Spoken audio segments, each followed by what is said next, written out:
Hi friends, I'm Mike Malcolm, and this is Tri-Spired Tuesday, the video series that helps us evangelize Tulsa and the whole world using the beautiful art and architecture of Holy Family Cathedral.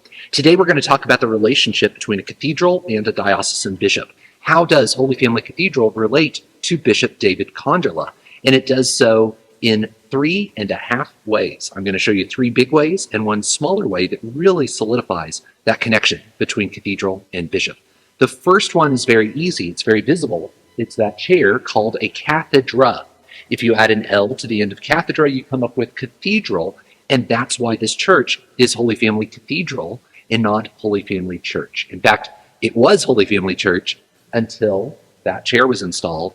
Then it became a cathedral because this is the church of a bishop. And here we are in the bishop's sacristy. The servers have their own sacristy, the priests and deacons have their own sacristy, all the things that they need to get ready to say Mass.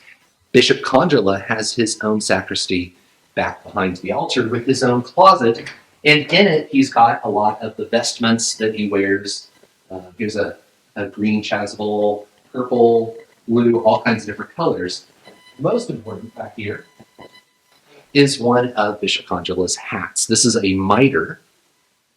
And just as the chair, the cathedra, represents a bishop's teaching authority, this hat represents Bishop Konderla's fidelity to sacred scripture. It has 2 panels, one on the front and one on the back. The back panel represents our Jewish roots as Christians. If you imagine Bishop Konderla marching forward, leading us to heaven, we're coming from a firm foundation, that covenant that God had with his people in the Old Testament. You can even see these scrolls of the 10 Commandments or the tassels. There's 6 on either side representing the 12 tribes of Israel. The front panel represents the New Testament, the promises of Jesus Christ that Bishop Konderla is walking or leading us towards. So this is the second symbol of a bishop being a bishop. And the third one is the shepherd's staff or crozier.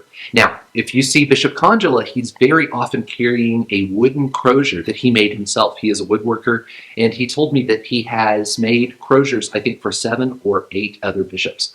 Pretty cool. When he is at the cathedral and when we're celebrating something historic, sometimes he will process into Mass carrying this crozier. This crozier belonged to Bishop Victor J. Reed, who was himself a teenage parishioner who went on to become the Bishop of Oklahoma.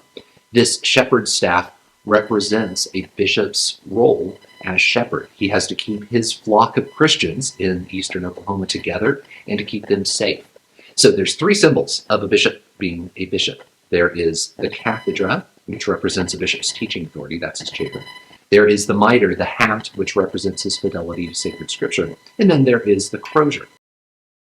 Here we are in front of the beautiful high altar at Holy Family, and we can see our little bonus feature here that shows the coat of arms for the Diocese of Tulsa on the left side and Bishop Konderla's personal coat of arms on the right side. They're joined together here, and they let everybody know that you're praying in a church that is part of the Diocese of Tulsa and is being shepherded by Bishop David Konderla. Thanks for watching Tri-Spired Tuesday. I'll see you next week.